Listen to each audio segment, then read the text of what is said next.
Consciousness and Understanding. Channelings from Clyde Trepanier. Volume 3 continued. Sessions from 1961, September through October.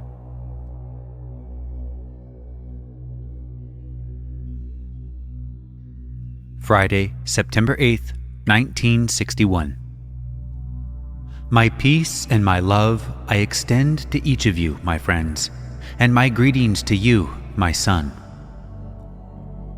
As you travel the corridors of events and experiences, sometimes one becomes, shall we say, a bit confused as to the path or direction to take. But as man stands still and becomes aware of these inner attractions and impulses, he finds himself drawn in certain directions. Sometimes, almost automatically, he finds himself drawn to certain individuals, and he finds that many things take place that appear to be directed, and oftentimes this is the case. But it is well to remember and to observe these things as they pass, and often we can draw certain conclusions. Often we find ourselves drawn closely with certain individuals, and then our paths part, and we pass through other experiences, associations. Then again, we find in certain cases these paths do never cross again.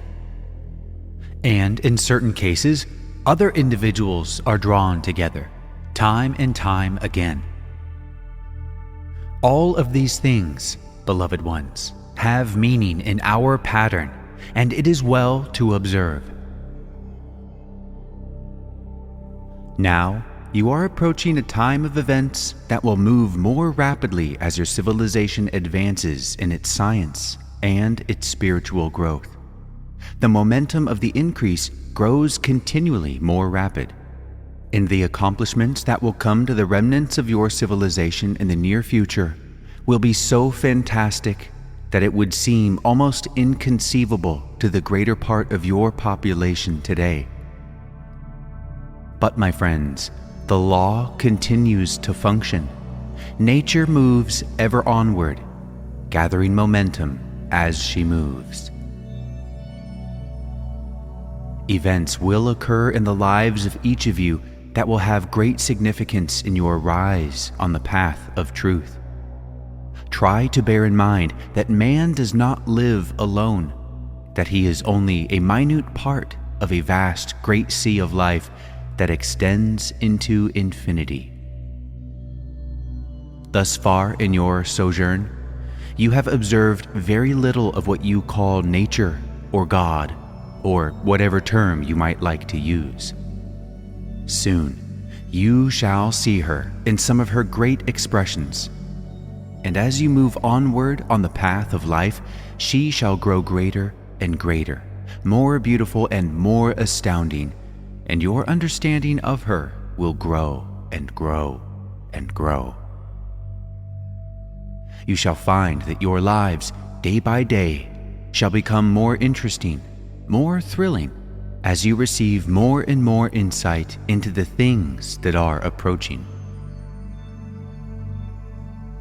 It is our hope that each of you shall rise in understanding together, and through the uniting of your powers, your abilities, and your spiritual growth, you shall be able to accomplish great things for the aid of your peoples. Let the love and the light of the great masters throughout the universe flow through and to you. Be ever open and receptive to the help that they are anxious to give you, remembering always that you are dedicated to the service of mankind, and that your reward for service will be understanding. Questioner: do you have any reference to any particular individuals working together? Source: I did not specify any individuals, for this will come to you as you move along your path, and you will know those with whom you are to serve, when, where, and how. Each man, when he becomes aware, will follow in the right direction. But the awareness that man develops is the thing that will enable him to follow in the right direction.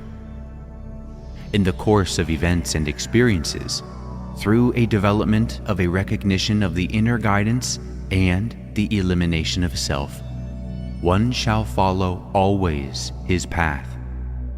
But these, my friends, are necessary, very necessary things to develop.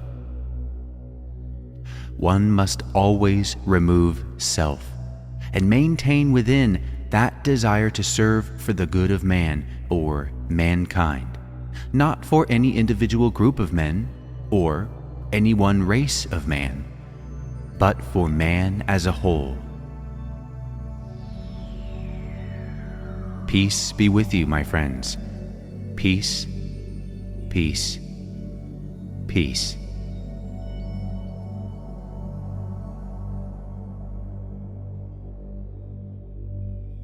Friday, September 15th, 1961. Peace, peace, peace. Thrice be ye blessed, children of the light. I address thee thus, for each of ye are here because ye are seeking to know truth, to understand thyself. It saddens me greatly to know that so few of your people today are in search of truth. Yea, were it not so. It is sad that your peoples are in such great pursuit of self-satisfying themselves with power. A great power madness has possessed your planet. The great tension that is rising today among your people is only a result of the great pursuit for power. It should never be upon the surface of any planet that man should desire power over his fellow man. In great lands of plenty, man does not need power to maintain life. It is also sad that a civilization should pursue these things to a point of destruction. Yet this very thing is happening upon your planet today, and without question. Unless some intervention is brought about from the observers beyond your planet, this very thing will come to pass. I say to you, my children, you who are seeking to know and understand truth, reach out with your consciousness and build for yourself a world of love, of truth, of understanding. For only in this way will you escape the results of the power-mad men of your earth.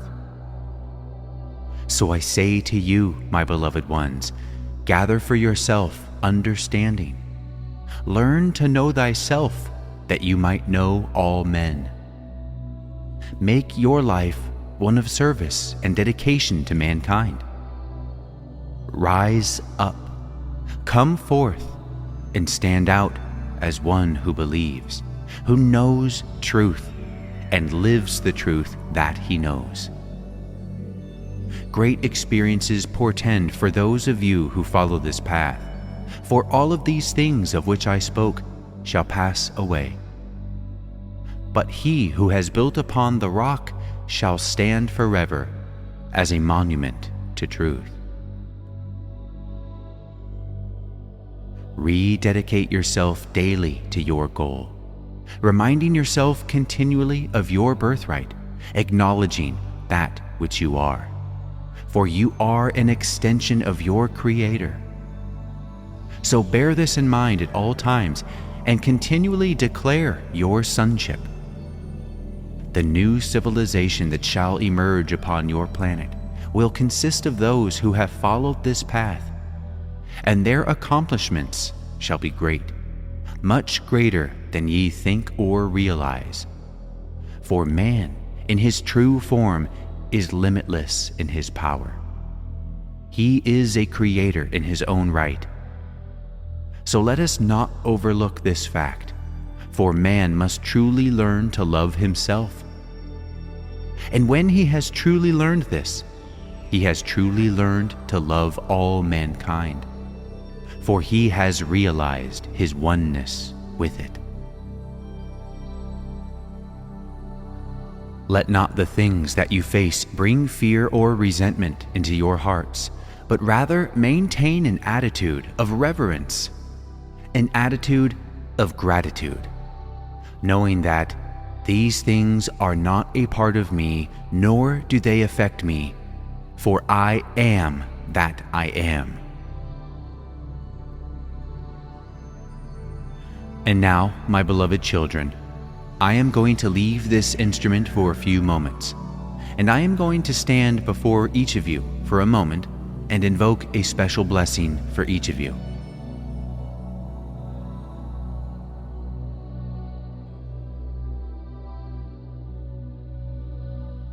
I thank thee, my children, for receiving.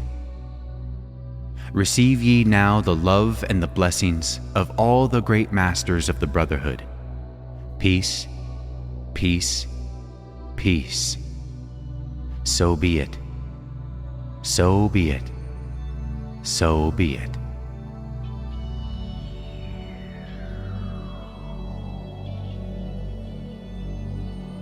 Tuesday, September 19th, 1961. My peace to thee, my friends. I am known among my people as Sojan. This is my first privilege of speaking with you. I shall only take a few minutes of your time, but in these few moments we shall discuss a subject that I know is close and dear to the hearts of all of you. For among your people today, there is much discussion of the great need of establishing peace among thy people, the urgency of devising ways and means of bringing about peace. But, dear ones, there are also many opinions among your people as to how this is to be brought about. Many advocate the building of great armies, of great stockpiles of war materials, to be used to frighten your enemies, so to speak, to impress upon them the importance of your great powers, so that they shall fear to attack. But, my friends, does it seem reasonable that strife can be avoided by continually preparing for strife? Did not your teacher that you call Jesus state to one of his disciples that he who lives by the sword shall die by the sword? Peace shall never come to planet Earth while she prepares for war. The only way peace shall come to your peoples is through a great crusade, impressing the importance of establishing peace within one's own heart. For peace can only come through the heart of man himself. Man must develop within himself a great desire to find peace, to find it within his own being, for there will man establish peace. When no longer the desire rests within man himself to be in conflict with his neighbor or his fellow man, then shall peace come to your peoples.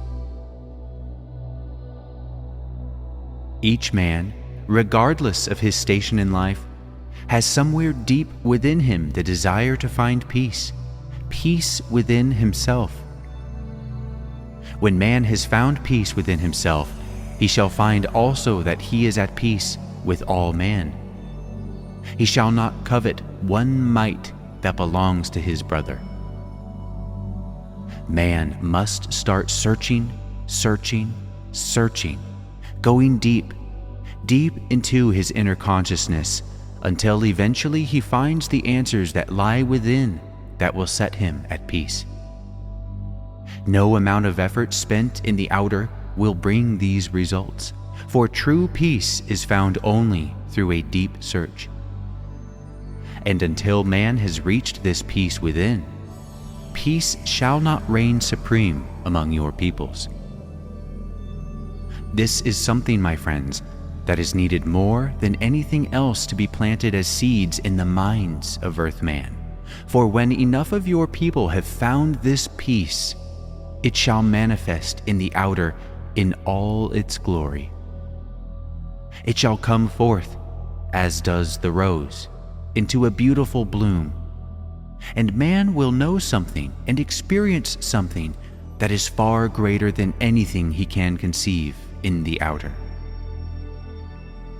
So, my dear ones, search diligently for this peace within you, and when you have found it, great revelations shall be unfolded in your consciousness, revelations that will raise you to new heights of understanding, new concepts, and an entirely new view of life. But first, it is necessary to establish and find this peace within you, within your own being. So be it, my friends. Peace.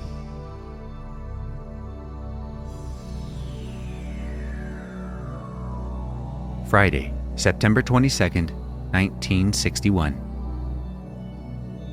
Peace to thee, my friends, peace to thee. On this night the numbers are few.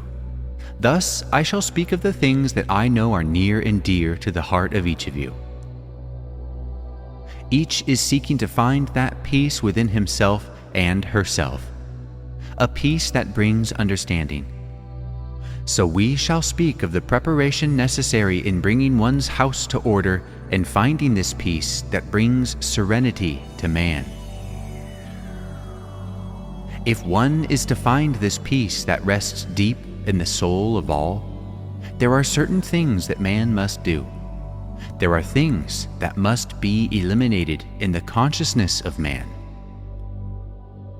Within your race consciousness exists a great deal of resentment, judgment, and what is known, I believe, among your people as self-preservation.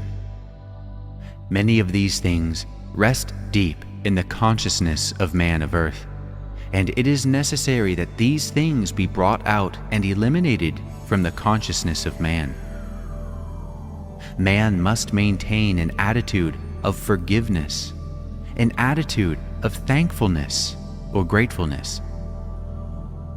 Now, it does not seem at times that we have anything to be grateful for, yet, if we will but review our circumstances, we will find that we have many things to be grateful for, many things to be thankful for. And we find as we take on this consciousness of gratitude, it begins to grow, and we find more and more to be grateful for, and we find more and more flowing to us to be grateful for. Now, beloved ones, this is not a matter of, in flowery words, giving thanks to some deity, but rather a state of consciousness, something that becomes a part of us. It is a continual thing, something that flows continually through our consciousness. And then, my friends, we must examine ourselves and see if we are allowing resentment and prejudices to creep into our consciousness. There also we must eliminate, and at times, beloved ones, some of these things are quite difficult to recognize, for they have become such a part of us that unless we look carefully, we do not know that they are there. When we find that we are showering prejudice or resentment toward another, let us immediately replace this with a blessing for this one and a shower of love. And as we do this, soon we find that we no longer have these things, but rather we are maintaining an attitude of blessing and love toward all man. Let us at no time allow anger to enter our consciousness. Here again, we can use a blessing, for when one offends us, let us smile and allow a blessing to flow silently from our heart to this one. We need not defend truth, for truth needs no defending. We need not defend our actions when they are in truth, for nothing done in truth, beloved ones, needs defending. So, what is there to defend? What is there to become offended about? All of these things, beloved friends, when they are allowed to grow in the consciousness, become festering sores that bring about many physical disorders of many natures. And we are not looking for things that bring these conditions, but we are looking for the things that bring to us peace and understanding. I say to you, my friends, if you will but practice these things diligently, you will find you will reap great rewards. Also, beloved ones, discipline is very necessary. Man must learn to be master of his own emotions, his own physical desires. For if you are to allow them to rule you, you will not find the peace for which you are seeking. All things that have been placed for your disposal by your Creator are for your good, your happiness, and your pleasure. But moderation is necessary in all things. Man must learn to use moderation in all that he does. Man allows his appetite for food and drink to rule him, to destroy him as he does many other things. So you see, my friends, it is very necessary at all times to keep this in mind, to remember that you have the potentialities within you of any of the great masters and of the Creator himself. Self-condemnation should never be a part of any man's thinking, but rather he must have respect for himself. He must realize his potentialities, his greatness, but realize it with humility.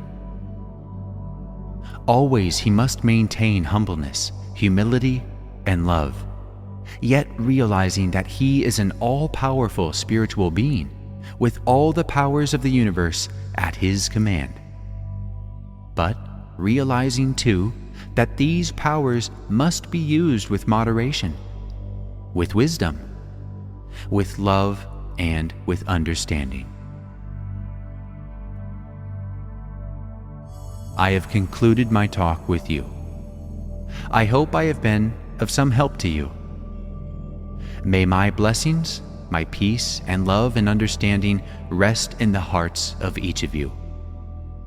Peace be with you. Peace, peace, peace.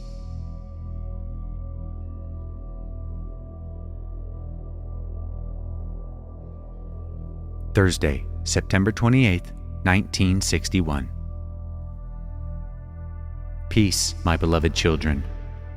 I come to you tonight grateful for the opportunity to be with you and to speak with you. Today, you are living in a time of great events for your planet. The opportunity to serve mankind has never been greater in your civilization. Our hope is that many of you shall dedicate yourselves to this service, to serve your humanity in every way possible, forgetting self and being ever mindful that man was created as one, and man's true nature is to serve. For only through service does man experience and grow. To those who believe their growth will come by withdrawing from life, those who believe they can reach great spiritual understanding in this manner, there are many in your civilization today and in centuries past who have spent long periods in withdrawal from life, expecting to reach great heights in their spiritual understanding. But man was created to live, to experience, and to serve. And man will only grow through experience of service. Great events portend in the near future for your planet and your civilization. In a few short years, changes shall come about that to most of your civilization would be inconceivable. And within months, events will occur that will have great influence in the future of your civilization and its destiny. But your civilization can have a great influence on this destiny if it will but awaken to a realization that it must choose a path of service, a path where understanding shall arise in the hearts of men. It is our hope that in the next few months, some of you who are seeking understanding and truth shall begin to find yourselves. And we are going to do everything in our power to help those of you who are sincere in this search. For man to find himself must go deep within, for there he will find, and there only will he find his true being. I say to you, beloved ones, your true being at your present level of understanding is inconceivable to you. Yes, completely inconceivable. For so great is man in his true reality that it is almost inconceivable to those of great understanding. For, beloved ones, you are all things. You are all things. Can you conceive of being all things of creation, of all creation? Bear this in mind as you move along your path in your search for truth, and soon you will begin to make great discoveries from within when you begin to get a slight glimpse of who and what you are. Man must come to the realization of the greatness of himself, and yet he must come into the realization of selflessness of himself. Ponder this well, beloved ones, for it has great meaning. And the day will come in the not too far distant future, if your search is sincere, when the true realization of what I have just said will dawn upon you. And as this begins to dawn in your consciousness, a whole new horizon shall unfold before you, and you will be awed of its greatness. Start to cultivate within yourself a great awareness, aware of every cell of your body, aware of your every action, your every thought, and your every movement. In your silence, become aware of this inner voice, the real part of you, or perhaps what you call God, and in time you will find great revelations coming from this voice, from the true you. And if you are humble, grateful, and sincere, a great awakening shall begin to take place within you, and you shall find yourself upon a path that leads ever outward to greater and greater horizons, horizons that go on and on, that seem never-ending. In my search for truth, I have never yet found the end of these horizons. They extend onward and outward. Is this not, beloved ones, something great to look forward to? Something great to aspire to? When these realizations begin to dawn in your heart, things of the past will seem unimportant, and no more will you look back, for man never grows by looking backward. Let the past dead bury its dead. Look ever forward, outward, never backward, for he who looks back falters. My beloved children, if each of you will now relax, try to establish an attitude of love, completely relaxed as a child would relax in the arms of its mother. For I am going to leave this instrument for a moment, and I shall pass among you. I shall stand before each of you, and it shall be my pleasure to invoke a special blessing upon each of you. Now, please, beloved ones, do not be tense. Do not try to feel something, but just relax. Let go. Allow me. A blessing was received by each one. Source. My children, thrice be ye blessed. receive ye now the love, the blessings of our brotherhood. So be it, so be it, so be it.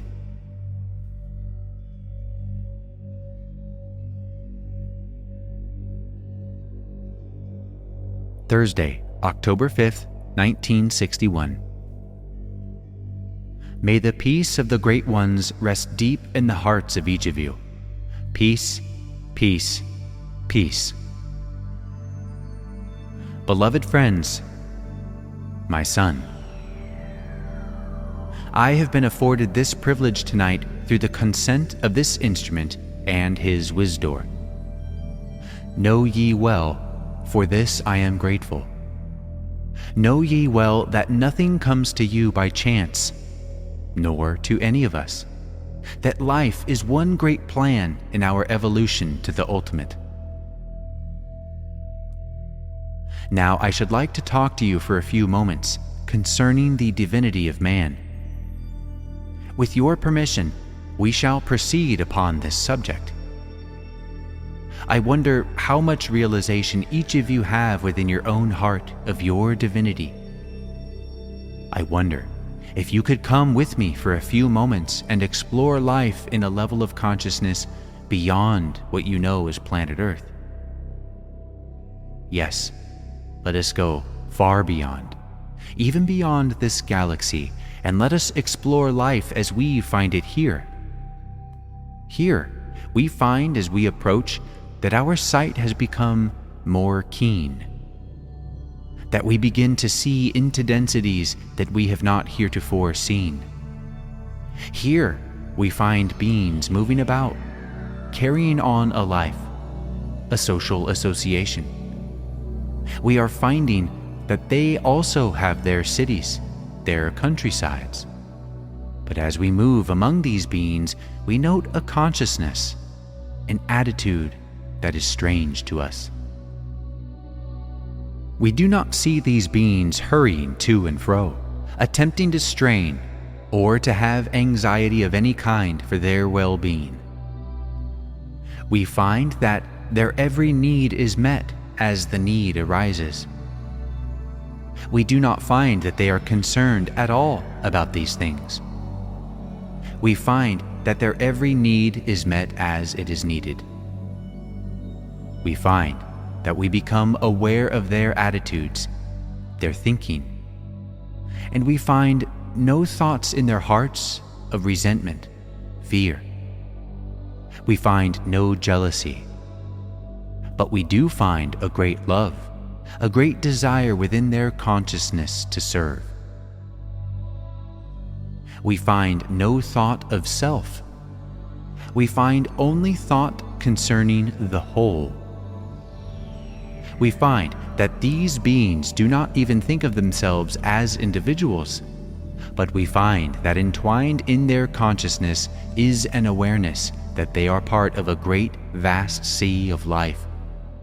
And they see this great sea of creation, of life, as one great being, of which they are but a cell, each performing his part to make this being a perfect and harmonious being. We find a group consciousness of this type, each realizing his or her individuality, yet a realization of being a part of all creation, a part that is as important in the function of this creation as any other part. Realizing that this great sea of power that you call God flows through each and every cell of this great being, making each part, however minute, an equally important part for the functioning of this great being.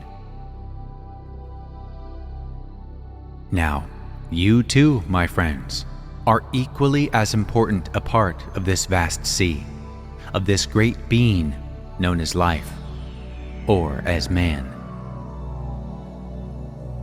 But it even goes beyond man, for it includes all things. Nothing that exists within this great sea is separate from the other. Therefore, each and every one of us contains within our own being the power of the universe, We have full command of all the power that is flowing. It is flowing through us, as it is flowing through every other part of all creation.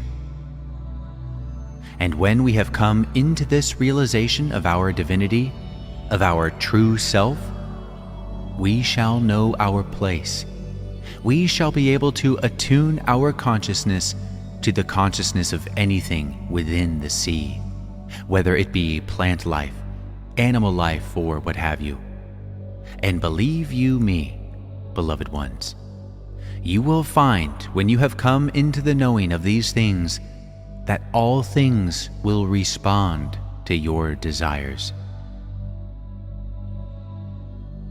You will find that you will be able to communicate with any part of nature that you desire without effort or strain.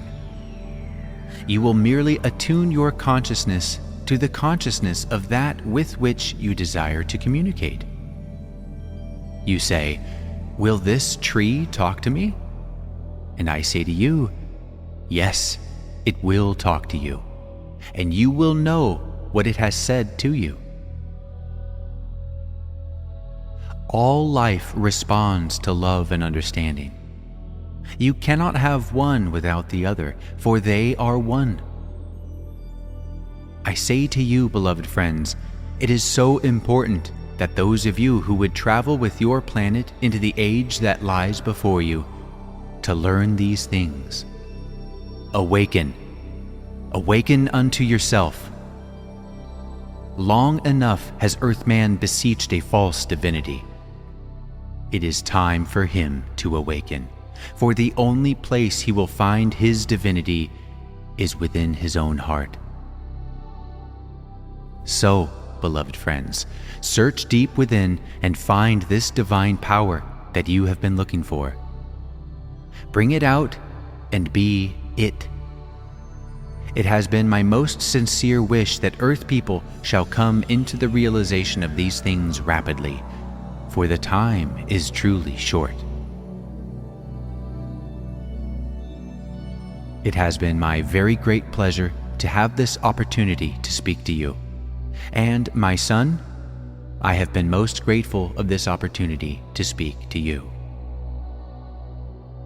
And now I am told that my time has expired and I must vacate this instrument. But before I depart, I should like to say that you have had standing with you this night and invoking a great blessing upon you, one of the great masters of the tribunal of this galaxy.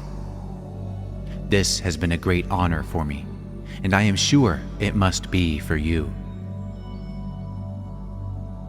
My peace, my love, and my blessings I extend to all of you. Peace be with you, my friends. Peace, my son. Peace, peace, peace.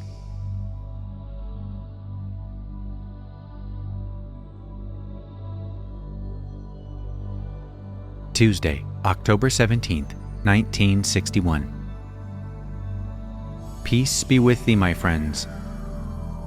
It is my privilege to come among you tonight and to have the opportunity to speak with you for a short period.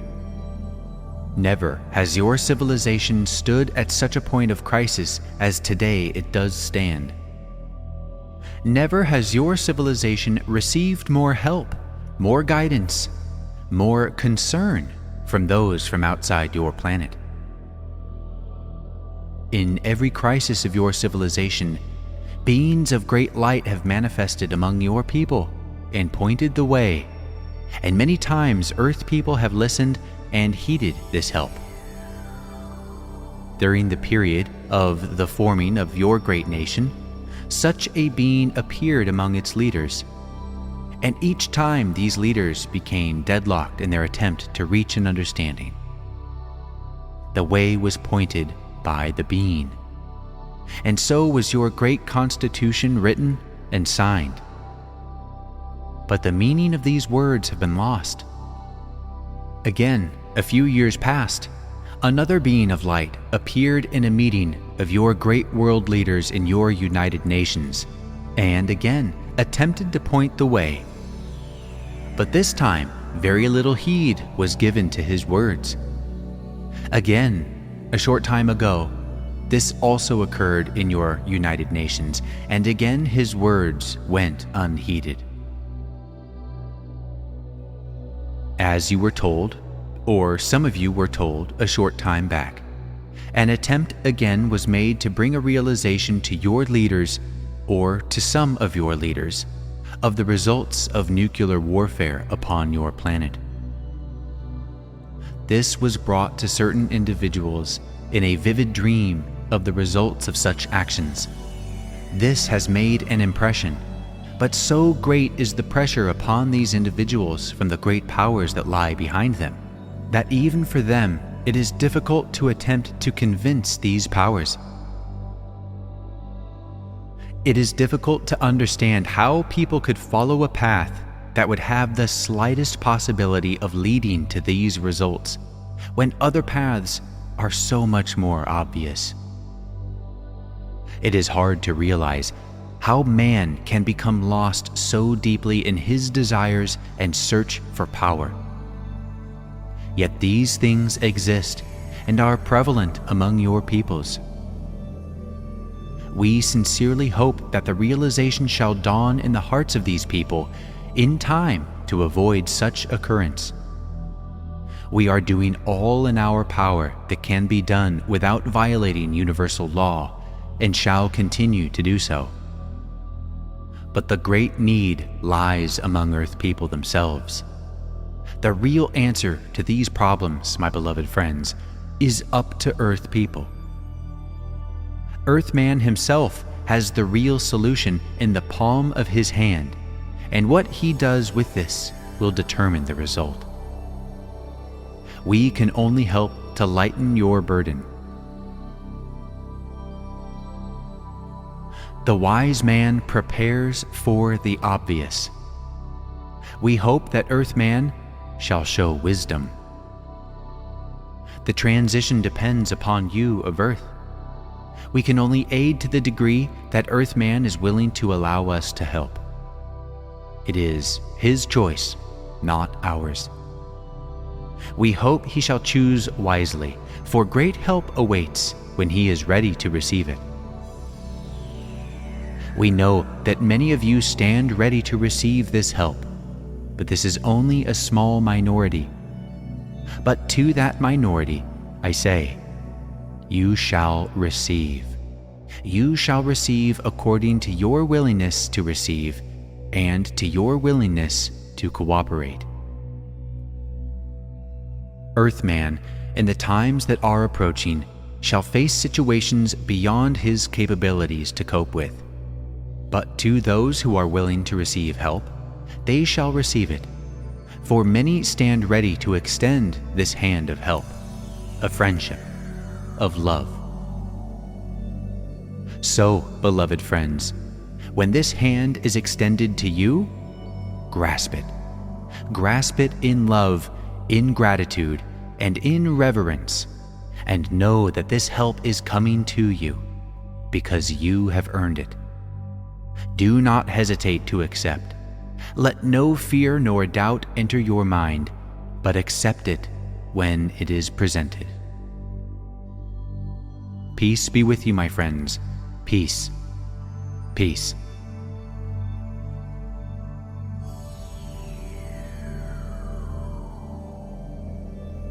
Thursday, October 19th, 1961. Peace to thee, my children. Beloved, tonight we have caused a concentration of cosmic energy to be concentrated here among you. As I speak tonight, I would like each of you to relax and visualize this great force of energy flowing through you, through every cell, through every fiber. Visualize these millions of lines of energy flowing up your spine and down again. Visualize it in great quantities, flowing to any particular part of your being that is in need.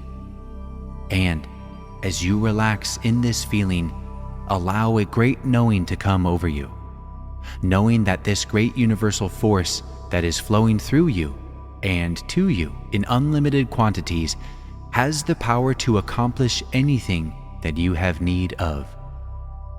Let this complete knowing become a part of your consciousness, and let no other thought push it aside. Beloved ones, as you go forward in your search for truth, attempt to carry this knowing with you as a part of your consciousness at all times. You have been taught the laws. You know how they should work. But thus far in your consciousness, you have not established a knowing. Where any doubt exists, there is not a knowing. You speak of faith, do you not? The difference between faith and knowing is that in faith, you allow tiny segments of doubt and fear to creep in. But I say to thee, my friends, once you have the knowing, there is never a thought of doubt nor fear. It becomes a non-existing part of your consciousness. It is no longer there. It has been wiped completely away. And you know that the law reacts and responds because you know that this is so, and therefore it must be so. This is the power that will not allow any law to fail you. It is the knowing. When you depart for a destination that is familiar to you, you have not 1 ounce of doubt in your being that you shall arrive at the point of designation, and thus you arrive there. Liken this to the universal laws that exist throughout eternity. These laws will act and react according to your knowing. When they do not, know that you did not know. Much has been said concerning this point in the past, but we cannot impress upon you too strongly the importance of the knowing. And as you move forward along your path, you shall come into a deeper realization of this fact relative to all things. Think well upon what I have just said to you. Ponder it well, and then begin to weed from your consciousness these tiny seeds of doubt and fear that are lurking in the darkness of your consciousness. And as you gradually eliminate these seeds, you shall find new seeds of knowing replacing them, and you shall find the laws of the universe beginning to act and react more promptly to your desires and needs. And now, beloved ones, may the peace and the love, the blessings and the understanding of all the great masters reach you in great abundance. And may the seeds of knowing grow stronger day by day in the hearts and minds of each of you. Peace, beloved ones, peace, peace.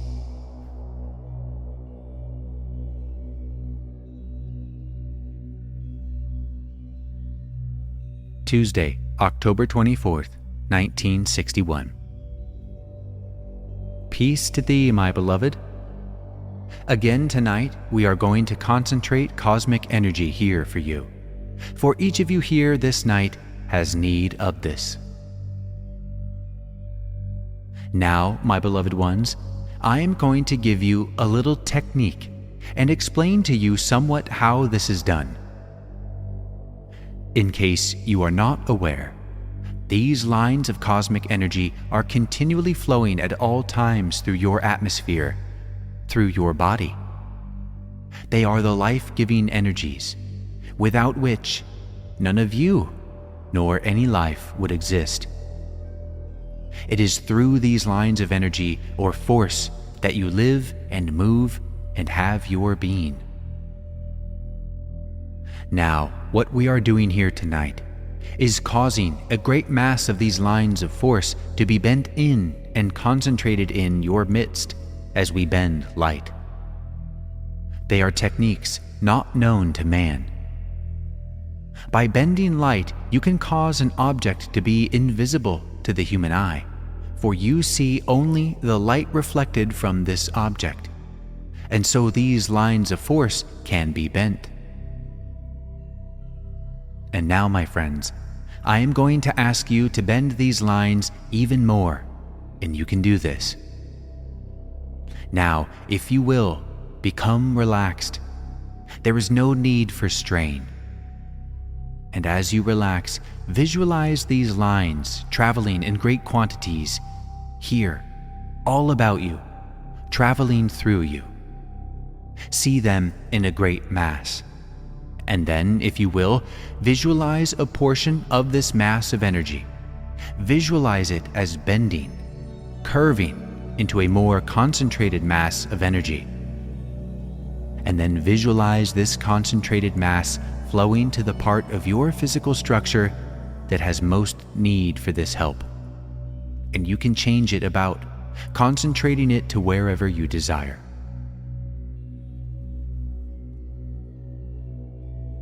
Remember, beloved friends, that within your thought pattern you have great power.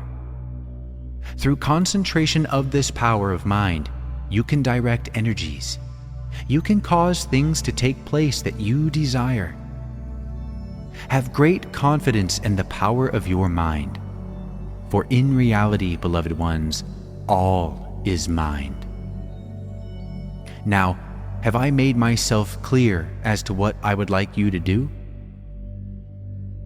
Beloved friends, I am going to speak to you for a few moments on the subject of consciousness, and as I speak, allow yourself to become completely relaxed, and I, through the help of your wisdors, will keep a concentration of this energy here, and I want each of you to practice this technique as I speak. Much has been said in the past concerning consciousness. But, beloved ones, there is great need among all of you to realize the importance of the state of consciousness. And, as an example, I will point out something that was said here just before your quiet time. I believe it was said that one can easily acquire disease. Now, my beloved friends, I do not mean this as criticism. I say this in all sincerity and in love. But this is a state of consciousness. For anything that plagues us continually has become a part, so to speak, of our consciousness. Man will be exactly what his consciousness contains and can conceive of. Now, beloved ones, this may be difficult for you to accept. Perhaps you shall say, this or that is not a part of my consciousness. It is beyond my control. But I say to you, dear ones, if you will search honestly within your consciousness, you will find that very thing existing there. And when it has ceased to become a part of your consciousness, it no longer expresses in your life. How does man, or shall I say, how does one man express or accomplish what to another man or to a great many people may seem impossible? Because within his consciousness, he can conceive this thing. And nothing, as you well know, manifests in the physical or into reality unless it is first conceived within the consciousness of that person. Therefore, it is most important, is it not, that we expand our consciousness continually, to take in more and more and more, to widen out ever wider. And as we can conceive of these things, they become realities in our lives. But this cannot be done, beloved ones, in a half-hearted manner. You must be serious, and you must act. Words without action, or conceiving without action, is fruitless. What can you conceive of as a reality in your life? How far are you willing to go? This, beloved friends, is up to you, for only you can expand your own consciousness. Those who have advanced into higher understanding have advanced only because they were able to expand their consciousness to accept the things that are now realities in their lives. And this expansion goes on and on. No, you will not do this in one great stride. But as you make the effort to do this, you will find a gradual change taking place in your expression, day by day.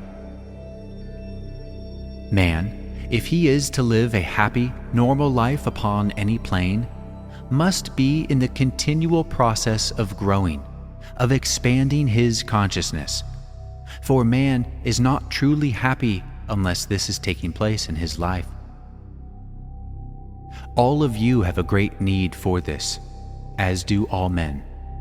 But also this must be done in a complete attitude of selflessness, not for the power that I might gain, but rather for the understanding, for the wisdom, and for the truth. Using this new understanding as you receive it for the good of your own life and the life of mankind.